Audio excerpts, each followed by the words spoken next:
కష్టాలు ఎలా ఉంటాయి, నిజ జీవితంలో కష్టాలు ఎలా ఉంటాయి నేను చెప్తాను, నువ్వు విను ఈ రోజు. బయట 23-24 ఏళ్ళ కుర్రాళ్ళు నెలకు ₹1,00,000 సంపాదిస్తున్నారు. వాళ్ళతో పోల్చుకుంటే మన పొజిషన్ ఏమిటి, మన పరిస్థితి ఏమిటని ఎప్పుడైనా ఆలోచించారా? ఎక్కడికైనా బయటికి వెళ్ళాలంటే మోహం చెల్లట్లేదు. ఏం చేస్తున్నారని ఒకటే అడగడం. చిన్నపిల్లలు ఏమిటి చెప్పడానికి? ఎలా ఏం చేస్తున్నావు? ఏమన్నా చేస్తున్నావా ఖాళీ?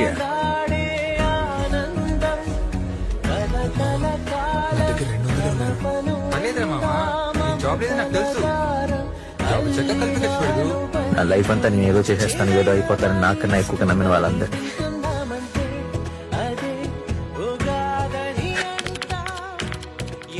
ప్రతి పేరెంట్ కి టెన్షన్ ఉంటుంది, మావాడు ఎప్పుడు సెటిల్ అవుతాడు, ఎప్పుడు నాకు సపోర్ట్ గా వస్తాడు, నేను ఒక్కడిని ఎన్ని సంవత్సరాలు కష్టపడాలి అని. సో బేసిక్ గా ఫస్ట్ వాళ్ళు ఆలోచించేది ఏంటంటే, నేను ఇప్పటి వరకు బీటెక్ వరకు ఇంత ఖర్చు పెట్టాను,